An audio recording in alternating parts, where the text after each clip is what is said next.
I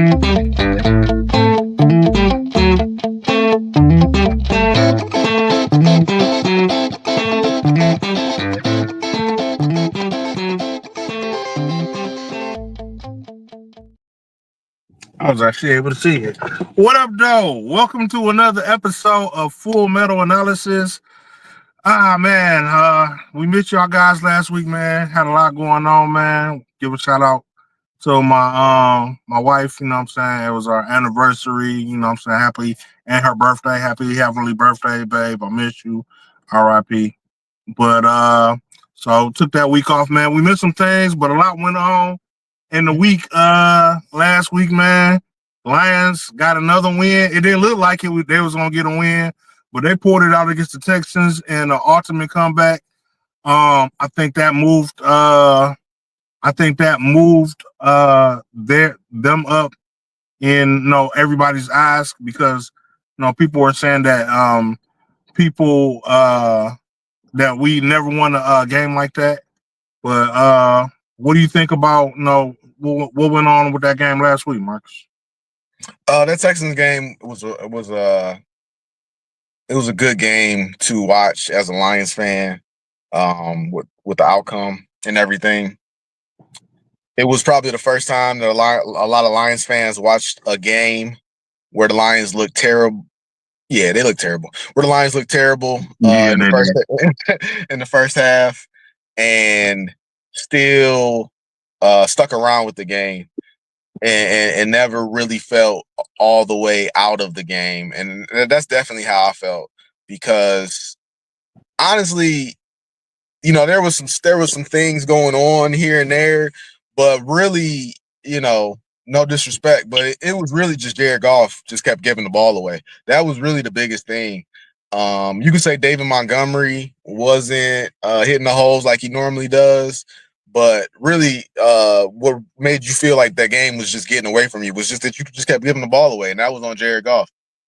And when the second half came up and the Lions just started handing it to Gibbs started making progression, Jared Goff started to get back on track, and that defense just kept him in the game the whole time.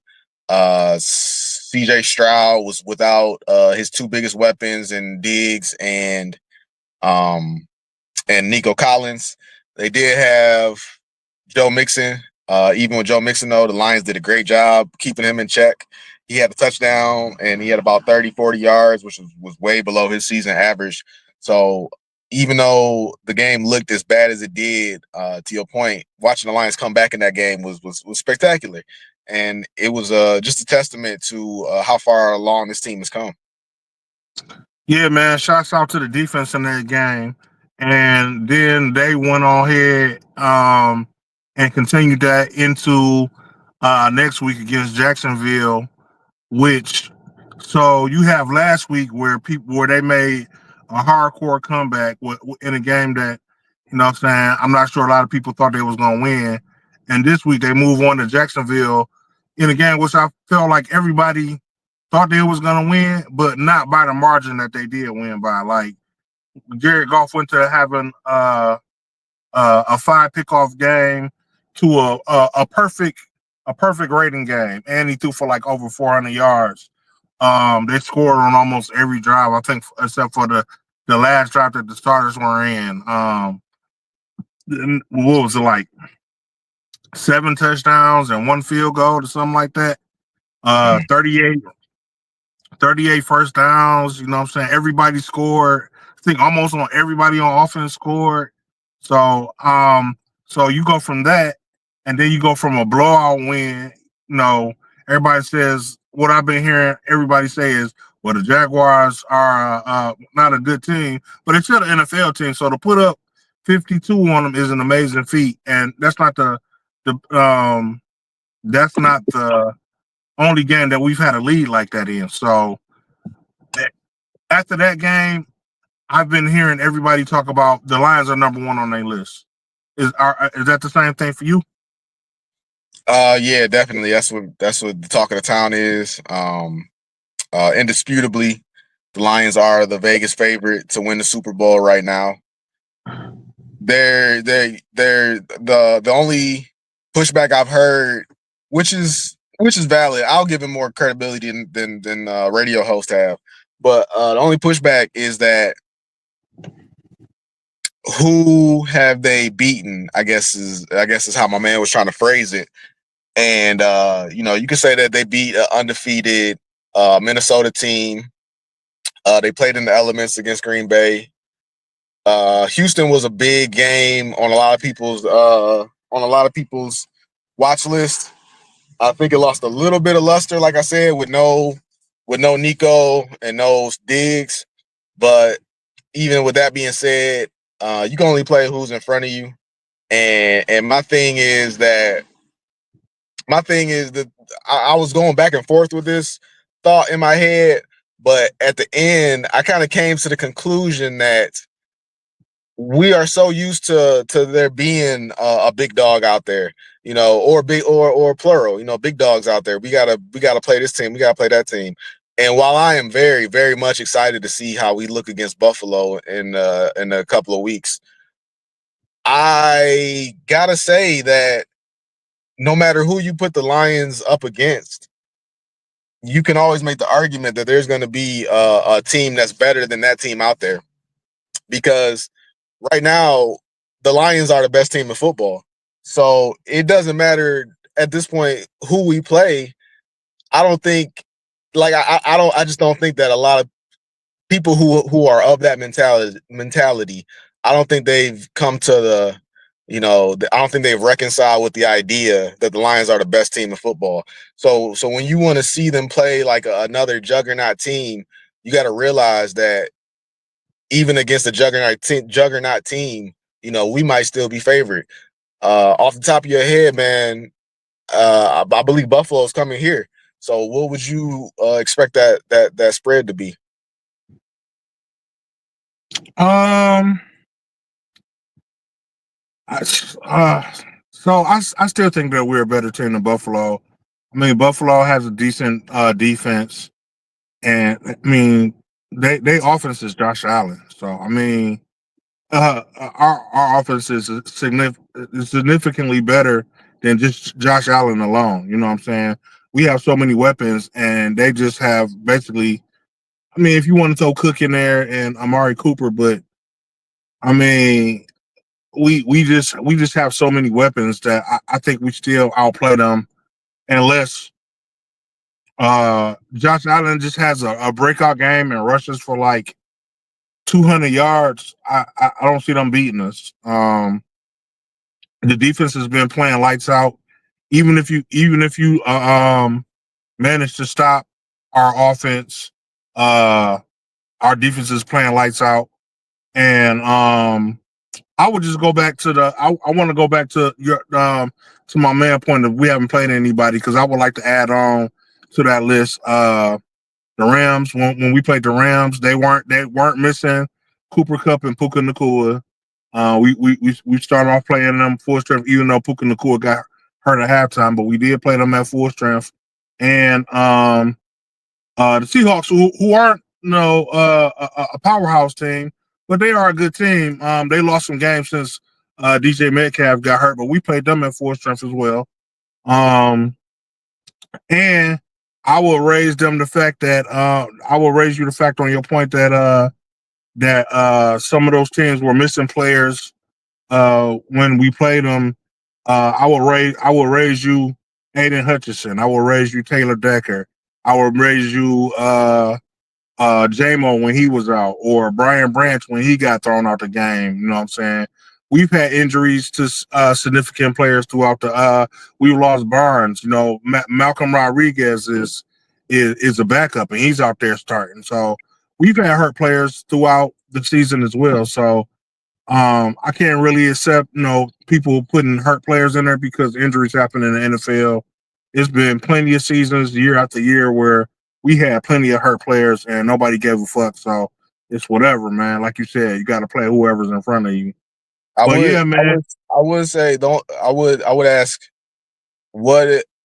So my man's point was that they haven't played anybody, but I think if you wanted to make that question better, I think what he should have said was have we beaten any Super Bowl contenders?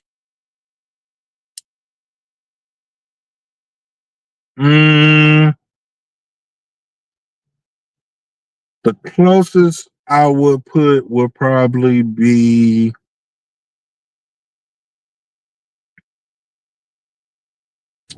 I mean, the so we're better than them, but even though they're not looking good right now, you know what I'm saying, they've been barely winning. Uh the Vikings were rolling on all cylinders when we beat them, and you know, despite what you're saying, despite what you think, Green Bay is a contender for the playoffs. They're a mid-range team in the playoffs. Um, the Rams are going to be a playoff team. So I mean, we haven't played. So those teams that you're saying as a Super Bowl contender, we haven't played Baltimore. We haven't played Right. the Chiefs. We haven't played. Which, like we said, we can only play who we could play, and the whole thing really to me is that all it is a testament that the Lions are clearly in a tier above everybody else. So when you play, when you play when you on new game plus, the the regular people, man, they're not gonna look like anything. So it's not a knock on the Lions at all. It's more of it's more of a feather in their cap that this team is clearly above all the other teams. Now, if you wanted to say that Buffalo, or because it's not that many contenders, you want to say Buffalo, you want to say Baltimore, you can't count out Kansas City. That's four. That's the only four teams in the league, and the Lions. To me, those are the only four contenders in the league. And like we said, we're not playing any of them except for Buffalo in the upcoming week. So you can only play who's in front of you. So what I would say is to that point, as far as yeah, we may not have played Baltimore, Buffalo, or the Chiefs, but we have been playing playoff caliber teams, and we won almost every game by double digits. You know what I'm And, saying? right, because we're better than those teams. Exactly. Yeah. So yeah, so you know what I'm saying. So we're blowing people out. To you know what I'm saying. It's not like even the Chiefs. They were winning. They're winning every game, but they're not. Even teams that they should blow out, they're not blowing out. They're like squeaking by.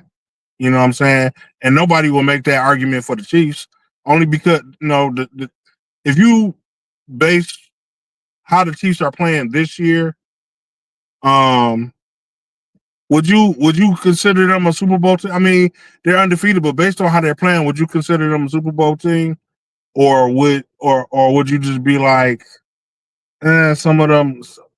I mean, who would you who like right now? Who would you pick to win, the Chiefs or the Lions? The Lions. Yeah, and I would say that would be based because of when we had the same record right now, and we've been blowing out teams, and the Chiefs have been beat. They were before last week. They hadn't lost, but they weren't blowing out teams. They were just winning. I mean, I just feel like there's a difference in how it's being done. Yeah, but I mean, Baltimore's been blowing out teams. Baltimore's been blowing out teams, but Baltimore's been losing games too. Yeah, yeah, yeah. I mean, it is what it is. Like I said, I just feel like it's four teams in the league right now that's Super Bowl contenders, and the Lions only happen to play one of them during the regular season, and I'm excited for that game.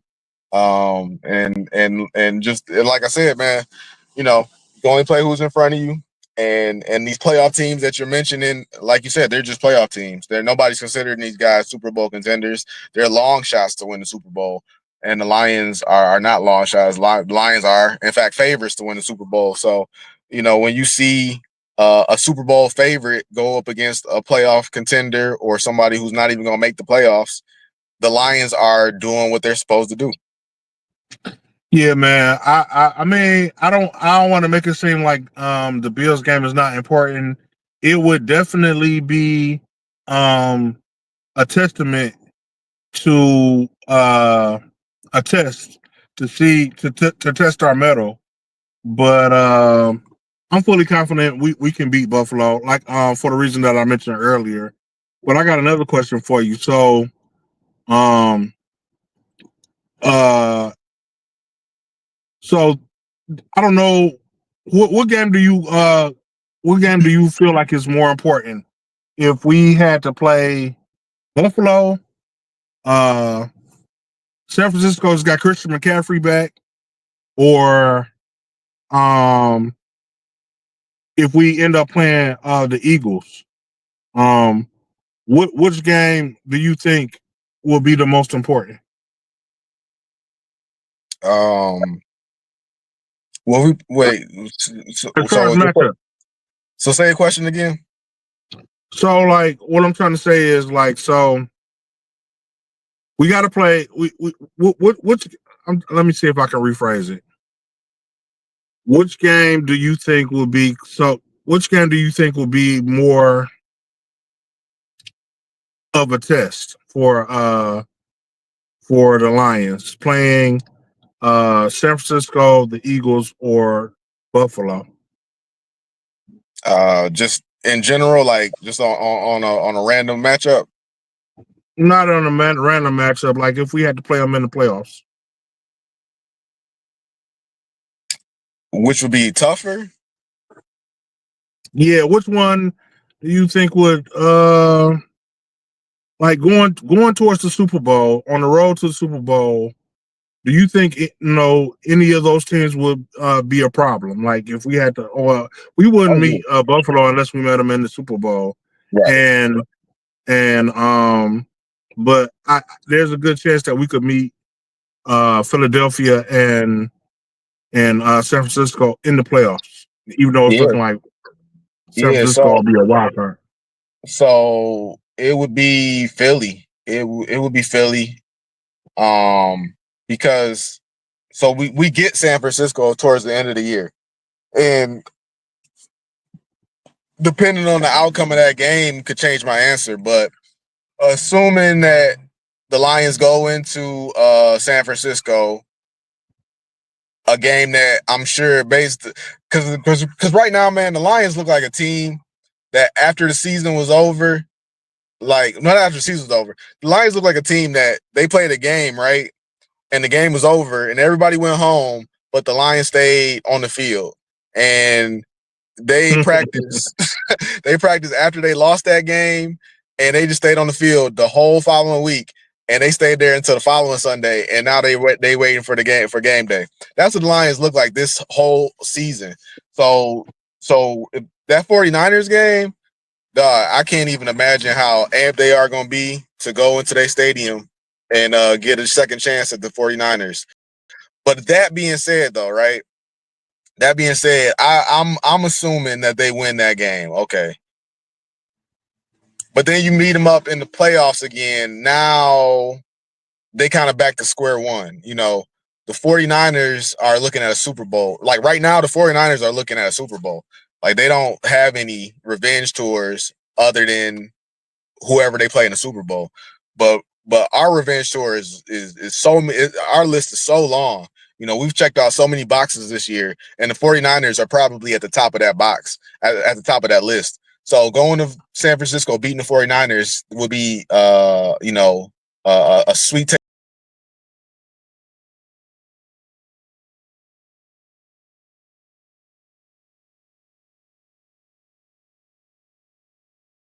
taste in the mouth of the whole Lions organization.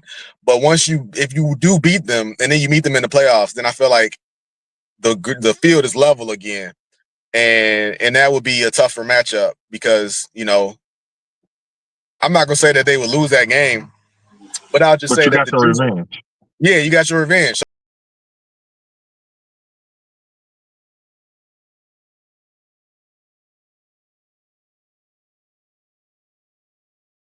So the juice that you had, is actually flipped. It's actually gonna flip the momentum. But the game would be in Detroit though, so that would be a real good thing too. But Philadelphia, we haven't seen Philadelphia this year. Our run defense is fantastic this season, so we would definitely match up well. But they do have AJ Brown and they do have Devontae Smith. And their defense is opportunistic. It's not a great defense, but it is opportunistic. And Jalen Hurts, man, I love Jalen Hurts, and he is tricky. He's a smart, he's a high IQ player. He could run. Of course they got the tush push. They got everything. So that game, if I had to, I would definitely have my eye on that game. If we met up in say the NFC Championship or something like that, I would I would be on the edge of my seat. So, so do you think? But you do you think the Lions will could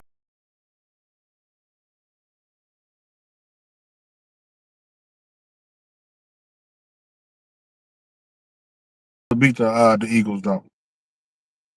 Absolutely. Yeah. The Eagles are not the team they were last year. I mean, they do have a few Georgia players on that defense, but I would say their main threat is Saquon Barkley. We pretty good against the run. They DBs are kind of old out there. They got CD Deuce out there, but I still think we're a better matchup than them. But going back to your point on San Francisco, I would like to ask you: do you think that we would end up playing San Francisco twice, or do you think that uh, we would get the number one seed? San Francisco would end up being on a lower seed based on how they've been playing and what their record is now. I mean, unless they just went out and we missed San Francisco completely. Um, yeah, I the way San Francisco's playing right now, man, they got a long way to go to get back to being content. Like in my book, they're not really contenders right now. They have the roster of a contender, but um, as far as wins losses, they are not contenders. So they got a long way to go. So if you told me that we don't even see them in the playoffs, I wouldn't be surprised. I wouldn't even bet on us seeing them in the playoffs. But if the matchup were to happen, then that's what my scenario will play out. Yeah, I'm with that, man, and that's my thinking. I don't need. I agree with you. It would be a tough matchup if we had to play them twice. But I still I still think we will win, but it would be a tougher matchup. Playing the team twice is always harder. But I'm with you. I don't even think that we'll see them in the playoffs. I don't even think we play the first. If we keep playing like we are playing, I don't even think we play the first game of the playoffs. Oh And yeah, we have hope.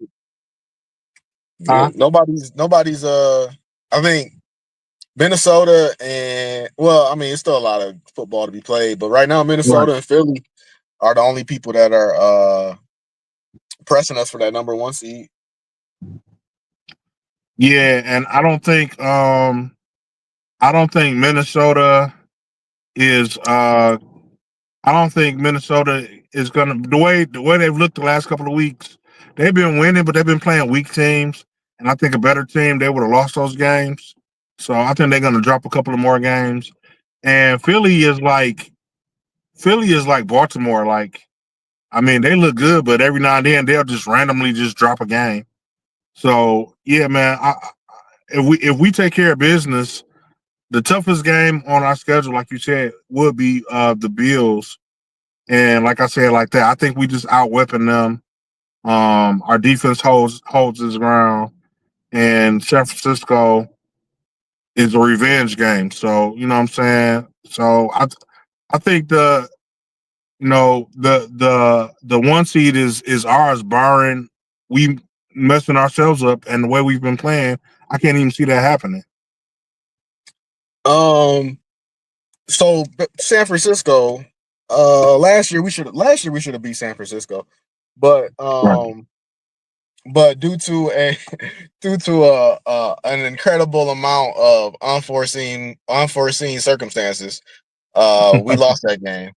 One being which Brandon Ayuk, who's out for the season, um, caught a ball that bounced off the face mask of Kendall Vildor, who has, I think he's played something this year, but we've barely seen any of Kendall Vildor this year, and that's because Brad Holmes went out and revamped this whole secondary. And I just wanted to bring it to the people, man, because I was a little surprised by your answer, because you was hyping me up about Carlton Davis during that Houston Texans game, and so I took it a step further and was like, man, we got to bring back Carlton Davis no matter what. And he was like, whoa, whoa. He's like, yeah, we should bring him back, but I don't know about no matter what. And I'm like, what? So I just want to bring it to the people, man. I just want to see how the people feel because Carlton Davis has.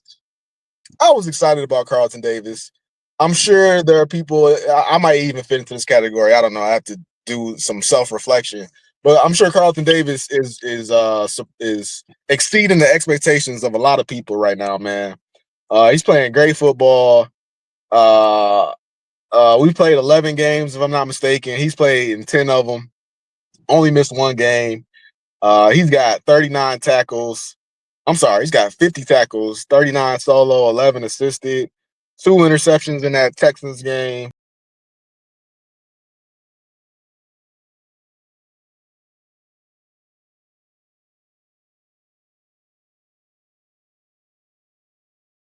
And he is eighth. He's tied for eighth in the league with passes defended.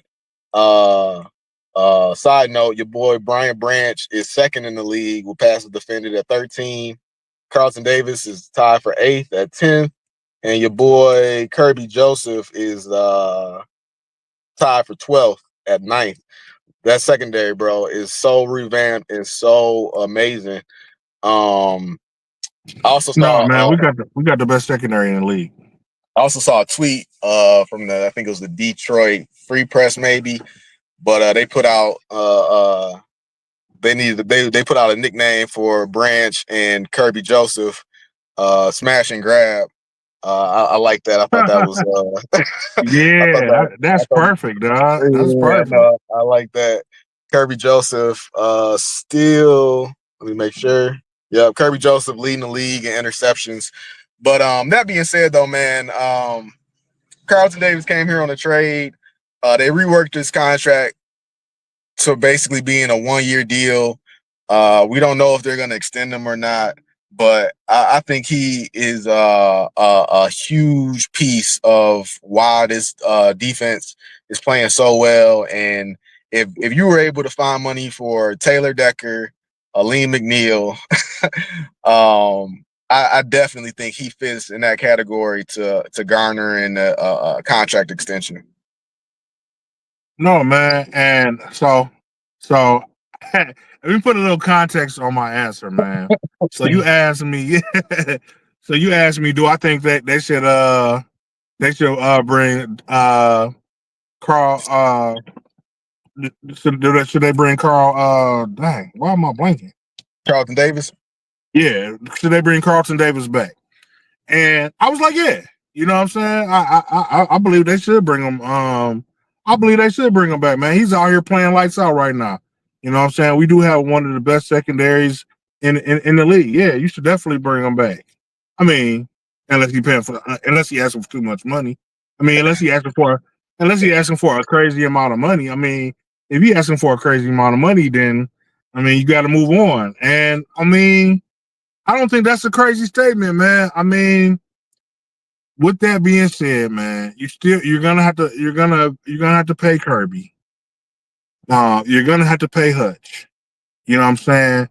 If Carlton Davis is willing to come back and he's willing to deal for, I'm not saying asking for a cheap contract, but if he asking you to pay him like he's Dion, then yeah, man, you got to move on from him. You know what I'm saying? I would love to have Carlton Davis back, man, but if he, because man, Carlton, like you said, Carlton Davis is out there. He is making plays on the field. I love his interviews. He always saying exactly what we're thinking. You know what I'm saying? And as fans, but if he's asking for too much money, it's just too many guys to pay, and you got too many DBs behind them to just give them a whole house and a farm. You know what I'm saying? So as long, I mean, if you can find money for him, great. But if he's not, if he's asking for too much from the budget, if he gets the big head and wants to be paid, top 10 money, and we got all these other guys to pay, I'm just not for it, man. I'm glad you put it like that because that'd be an easy way for me to sum it up. Would you pay?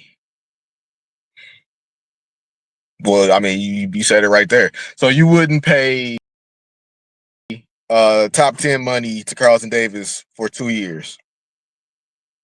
If he asked for top 10 money, you say, all right, we could do it, but we can only do it for 2 years. And then after that, we got to go from there. So basically what I'm saying is a 2-year extension right now, top 10 money. It would depend on all who we had to pay next year.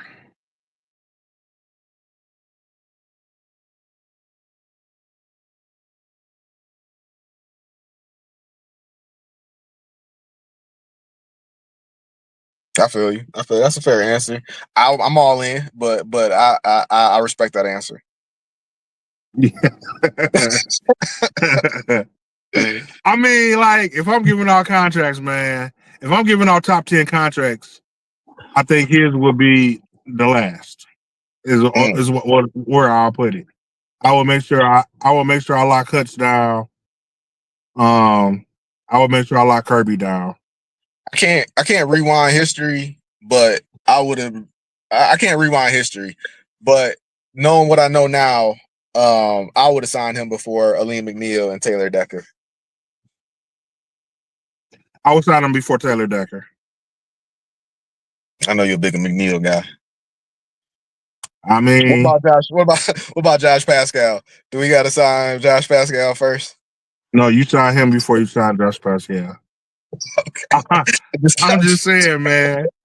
I'm just saying, there are guys out in front of him. You got to pay J-Mo, man. Shit. You know what I'm saying? People say the book's out on J-Mo, man. People saying the jury's still out. I'm not one of those guys, but that's what the streets are saying. I was about to say, dog. I was about to say, what are we doing, man? Come on, now. That's what the streets are saying, man. Hey, the perfect meme to all those people saying we got to get rid of J-Mo is go back and look at his touchdown and and wash them nuts on your face. Yeah, no, they ain't saying get rid of them. They just saying, they those are the distraction camp people. Use them until you lose them.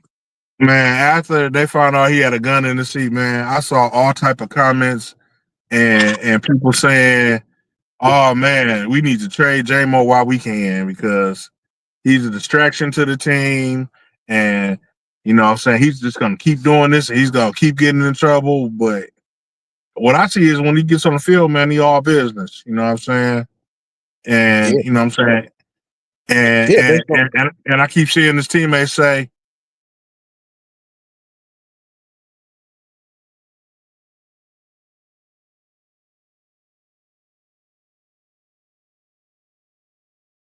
no, he's not a distraction. Yeah, I mean, based on his touchdown celebration, man, like, I mean, those people are partially right. Like, yeah, he's gonna keep on doing this, and I wouldn't be surprised if this is not the last. If the gun thing wasn't the last J-Mo story you heard. He did the Marshawn Lynch touchdown celebration, but it all goes back to what I said, man. Like, when you get a player of that caliber, you gonna get, he gonna have a little sizzle. I mean, the sizzle comes with the steak. But honestly, man, you know what I'm saying, the stuff he's doing, barring him murdering people and running over little kids in the street, or you know what I'm saying, drinking and driving and running somebody over, manslaughter. I mean, like, there are stories all the time in the NFL about, you know, these type of things happening. And you know what I'm Yeah, saying? no, you preaching to the choir, man, because I don't know what it is, you know, I don't know what it is about Detroit fans, but for whatever reason, man, Detroit fans feel like they above it. Um and that goes back to my whole, you know, oh, Marcus, you just want a bad guy. But like that's my whole thing, is like, there's so many bad guys out here that's got so much talent, and sometimes you gotta take the bad guy with, you gotta take the bad guy part with it. Uh, right, like, case in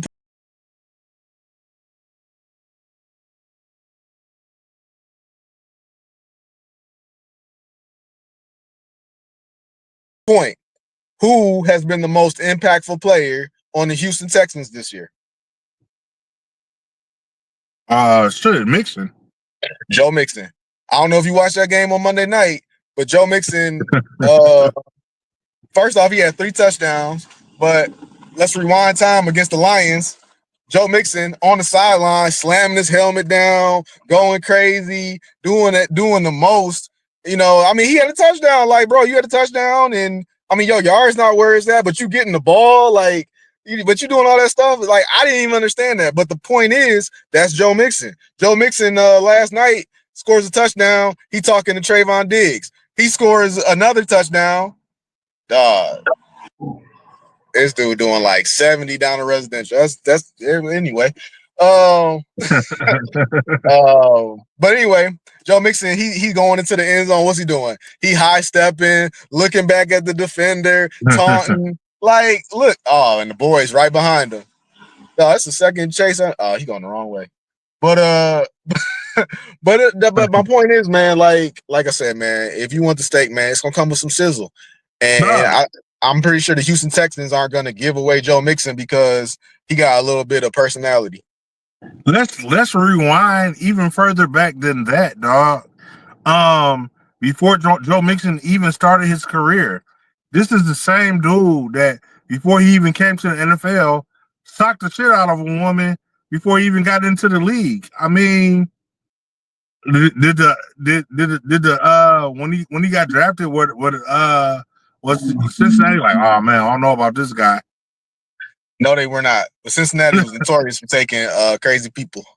But hey, man, they was constantly in the playoffs. So I'm just saying, man, it's a correlation that Detroit fans don't want to accept. With, you know, they think everybody, you know, no disrespect to Barry, but if I hear one more old person call into the radio station and be like, why don't they just hand the ball to the referee like Barry did? Like man, that you know, this is not 1991. Like, I mean, you know what? I mean, if that's your thing, you handing the ball off to handing you going to the referee and handing it off to the referee, cool. You know what I'm saying? I'm not mad at that, but I'm also not mad at all the celebrations that we get.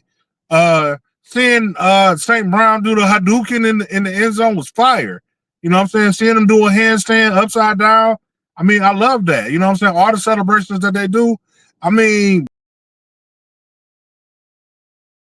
bring back NFL celebrations. Hell yeah. I'm all yeah, man. for it. You know what I'm saying? I mean, if you look at it, man, this Lions team is different, and that handing the ball off to the referee stuff is cool. But you know, Barry was one of one, and most of the time, if you want Barry type of production, it's gonna come with a little bit of extra. Amon-Ra St. Brown, everybody heralds him as a consummate worker.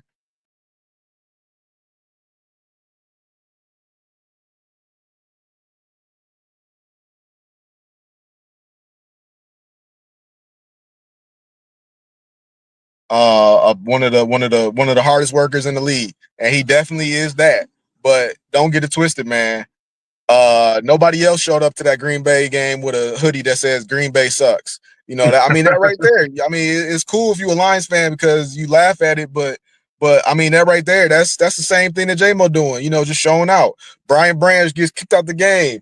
he flipping birds to the whole fans. Like, no, man, this team is not the choir boys that used to drive me crazy about the Lions. Lions was so concerned about having choir boys, and I mean, it goes beyond the Pistons are concerned with that. The everybody's so concerned about the image of the team, and oh, we can't bring this guy in here because he's got a bad image, and it's like, dog, are we here to win games or are we here to sell merchandise? Like, what are we doing here?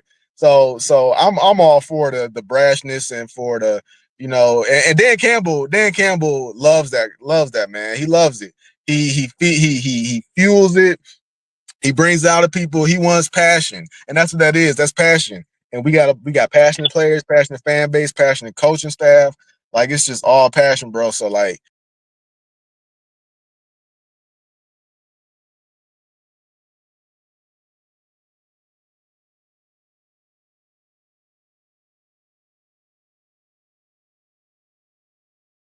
yeah, if you get hung up on JMO doing, like you said, he not doing nothing crazy out here. He not killing nobody. He not hurting nobody. He just doing silly stuff out here, and that's just who he is. But I think that's part of why he's such a good player, is that he just lives life like that, and he just like even die like diving into the end zone like that. Like, bro, like, you gotta be careful with that, because you got it. Next thing you know, you got an injury or whatever. But man, that's how he lives life, bro. And like, I'm with you, man. We got to bring back JMO. I wanted JMO here from day one, and me and you have been supporters of his since day one. So don't get twisted, man. Yeah, I want him back. Man, JMO only gets a bad rap because he couldn't play his first year because he was hurt. That's not his fault. He got suspended last year. But besides that, man, if those two incidents hadn't happened, JMO's not doing anything that any other NFL player in the league is not doing or hasn't been through. And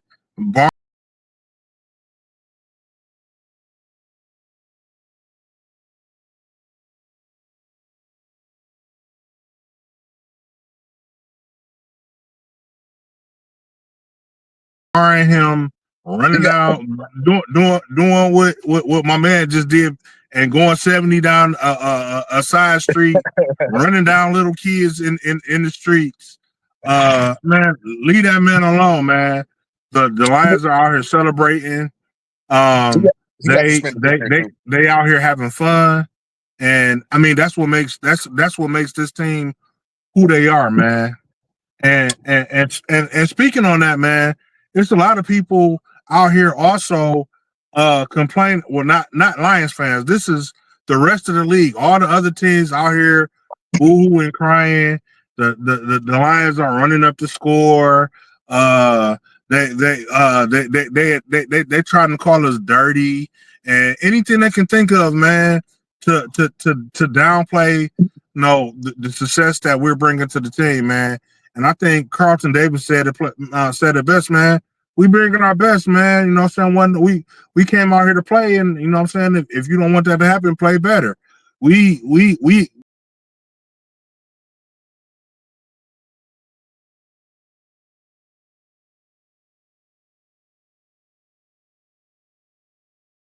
no that stuff used to happen to us in the past. Look at our history, man. People were running up the score on us and doing that. And all these teams weren't saying that then. Nobody felt sorry for the Lions when we was losing games and we was getting blown out and all this stuff. So now it's our turn, and people want to flip the tables. All the Lions running up scores and they play. Get out of here with that. Yeah, man, that's a weak take. It really is a weak take. We we actually talked about this after that Green Bay game, and I saw Carlton Davis's quote. Kirby Joseph, put it flat out. He said, "If you not coming here to play hard, then you gonna get your ass kicked." And I mean, that's the easiest way to put it, man. And like I said, we talked about it after that Green Bay game. When I said the conditions, the weather conditions was terrible, and watching that game, I wanted to go home, and I felt like the Green Bay Packers wanted to go home, and the Lions, man, seemed like they could care less. They couldn't care less. Like that this team loves football, and it was kind of a joke. It was kind of a joke. It was just, it was just kind of a joke, like how concerned they were with who they bring in. Well, we can't bring this guy in because character this and character that, and the thing is, we've heard that from organizations for so many years that it lost its meaning. Like we got so tired. Well, I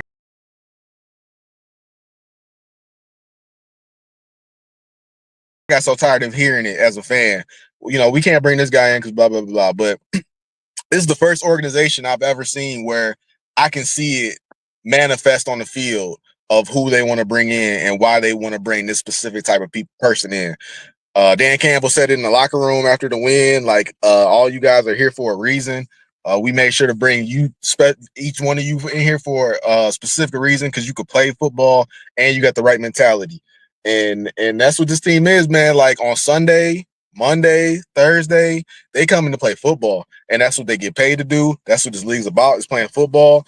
And if you're not bringing it, they're not going to slow up for you, because that's essentially what anybody who's making this argument is saying. They want the Lions to slow up, to ease off, to take it easy, to make it, I guess, a more entertaining game. Like, oh, you can't go out there and win 52-6. Like, the Lions is like, why not? The offensive job is to put points on the board. The defense's job is to stop them. And all they doing is going out there and doing their job. And the fact that they're doing it at an elite level and nobody else is up to their level, like, bro, like Dan Campbell said it, man. And everybody said it going to the season. I said it, but I didn't believe it like the way they believe it. And that's the goal is the Super Bowl. Like, yeah, like my thing was like, oh, okay, it'd be cool if we could, it's hard to get back to the NFC Championship, but hey, we was right there. We should have been there. So I could see us getting to Super Bowl. And if we get to Super Bowl, cool. But yeah.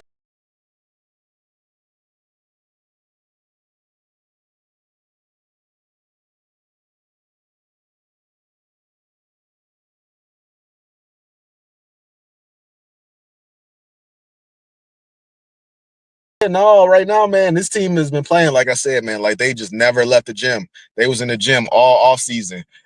and everybody was going on vacations. Everybody was, spending time with the family, and all they was doing was in the gym working out, bro. And you seeing it come to fruition. So yeah, man, I think it's a soft take to say that this team is quote unquote running up the score. And honestly, technically, the games that they did score 52, we stopped playing that third quarters. I mean, we essentially only played 3 quarters. So I mean, if you wanted to take the foot off the gas, you can have the fourth quarter. You know what I'm saying? Essentially, them games should have been 64. Honestly, I don't know. I'll be watching them like, man, I went to that Miami game where they put up like 70. That'd be when I'm watching those games. When I'm watching these games, man, I'd be like, dog, go for it. Beat Miami's record. Oh, I don't think Miami got the record though. They eased up off the gas. Like, no, why would you run the score that much and then you gonna ease off when you can have a record? Like, that was that's why Miami sucks. Yeah, man, but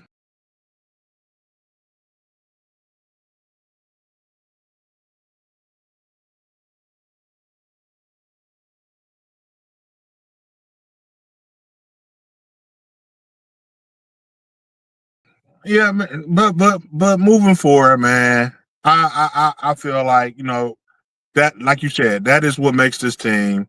They all about football. They came here to play, and they out there having fun, man, and that's essentially what makes this team who they are. But in addition to that, man, we signed Zadarius Smith. He looks like he's happy to be here, man. Ever since this guy has been signed to the team, you see nothing but smiling. He's out there. The game he didn't play, he's out there coaching the rest of the defensive lineman. He gets in there. Uh, he kind of gets hurt, but he comes back and he gets a sack.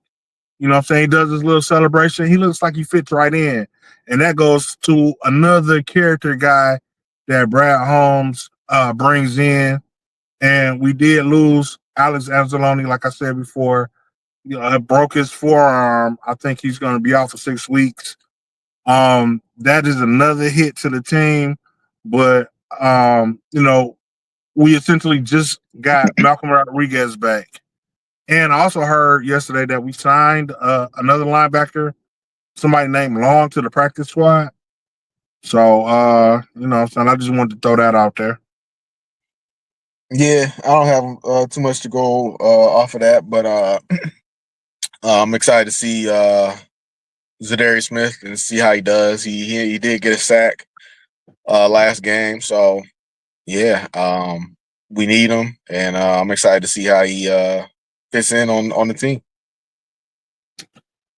Yeah, man. So going forward, other than that, we didn't get a chance to put our picks in last week, and but we should tally up what our picks are so far up to this point.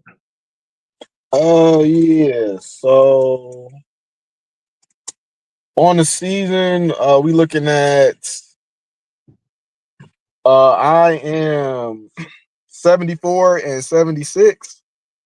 And on the season, you are still ahead at 77 and 73. All right. So I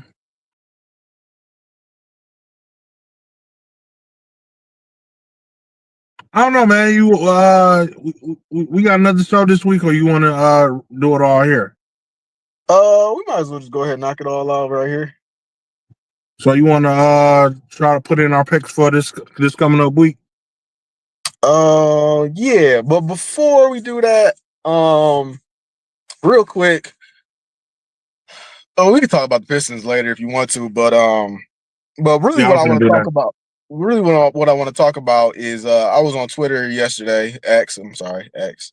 I was on X yesterday, and this person I follow a guy who covers the Pistons, and he put out a tweet that was like, oh, man, I wish I had the tweet pulled up, but essentially it was like, really the Pistons are, I don't know, they're up or they're winning or something, and the fans at the game are doing Jared Goff chants, like, really, guys, is that really necessary? And everybody kind of piled on like, yeah, that's kind of weak. Like, it's getting kind of corny, so on and so forth. And well, before I say my take, man, what are your thoughts on Jared Goff chants at Tigers games and Pistons games and Red Wings games?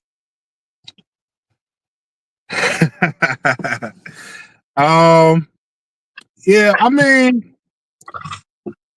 at times it can be corny, you know what I'm saying? At times. But essentially, man, we have been a team that has been through so much in the past 30 years, man. And we went from that team at the bottom who everybody looks down on and everybody kicks around and everybody looks down on and everybody like poor Lions, oh, you're a Lions fan, poor Lions fan, to like, almost a historic team, man. We're breaking records every week. We're doing things that nobody has ever done. We have one of the top quarterbacks in the league. For me, man, enjoy your moment, man. You know what I'm saying? Essentially, fuck it, man. You know what I'm saying? The Lions are the hottest team in town.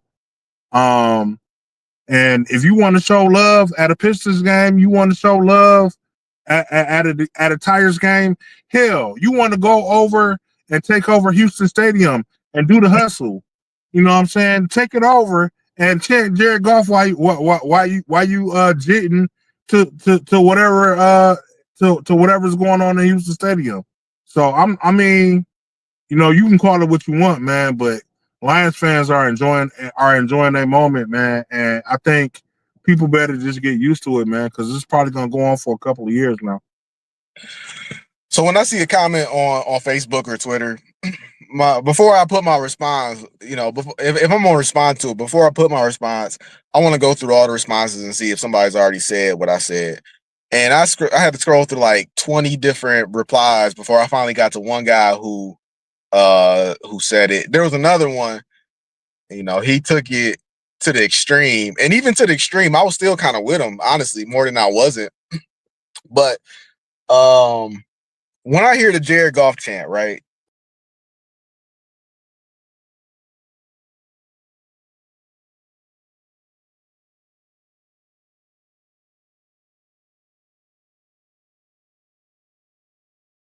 Like you said, we've been bad.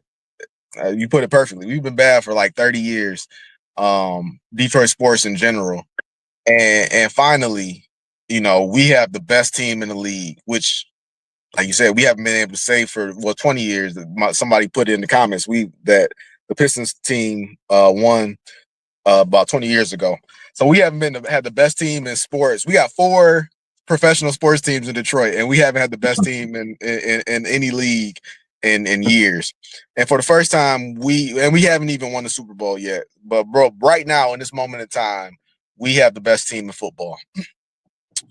And so when I hear the Jared Goff chant, on a Monday night Pistons game against the Bulls, uh, I don't think that these fans that are in attendance are chanting for Jared Goff, who's probably at home with his family, doing whatever it is that he does. I might be looking at it too deep, but the Jared Goff chant to me, I mean, initially, yeah, they were cheering for Jared Goff, but like at this point, it's taken on a life. In my mind, it's taken on a life of its own. The Jared Goff chant is essentially a rallying cry for Detroit. To your point, we've been bad for so long. Jared Goff was a guy who got thrown away. Everybody was done with him. You had some people who, even the people that was rooting for Jared Goff from day one, I don't think they really thought he was going to be good. They were just rooting for him because, hey, it's a new opportunity. Hey, it's a chance for him to start his career over. That's all based in, maybe maybe land. But the fact is that Jared Goff took that opportunity, and along with the whole organization, I mean, he's the quarterback. He's the driving factor of this team, and he took everything that was against him being thrown out. And the meme is I can't remember how it goes, but the saying was that they threw him into a pack of lions, and he came out leading the lions. Right. And that's what Jared Goff has done.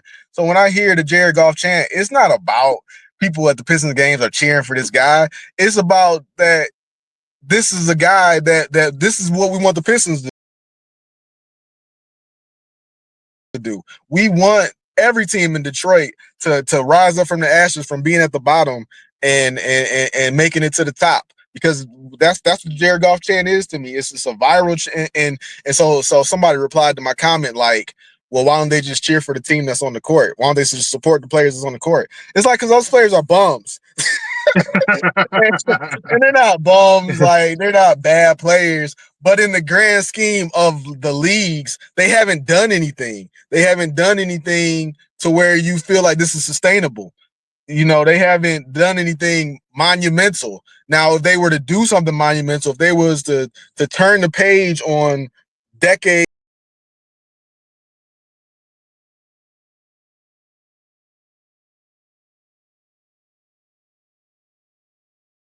of bad product, then I highly doubt that you'll hear Jared Goff chants. It'll be something more specific to that sport. But right now, like, just to me, the Jared Goff chant is just a rallying cry for all Detroiters, no matter where you are. Everybody knows, everybody's on the same page, and it kind of made me mad, especially being a guy who's so hard on Jared Goff coming into his time in Detroit. But it kind of made me mad that people are so you know, and I think it's young people that just don't understand. But to throw away the first organic thing out of Detroit in so long, you know, grit was organic. You know, it was something that Dan Campbell and Brad Holmes came up with, and they put it out there, and they just kept on hammering it in until boom, it stuck. You know, but the Jared Goff chant was something that was just so organic. You know, like Mason in the Ben Wallace, the introductions to Pistons games. Like, it's been so long since we had something that's been so organic that stuck.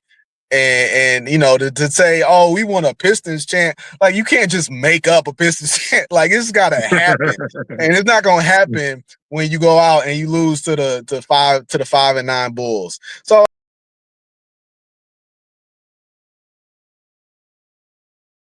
Yeah, man. That's all I got. So we can end it there, and we will catch up with y'all, see what our picks came through, and you know what I'm saying. Hopefully we will see y'all next week when the Lions are 10-1. Until then, peace. Detroit.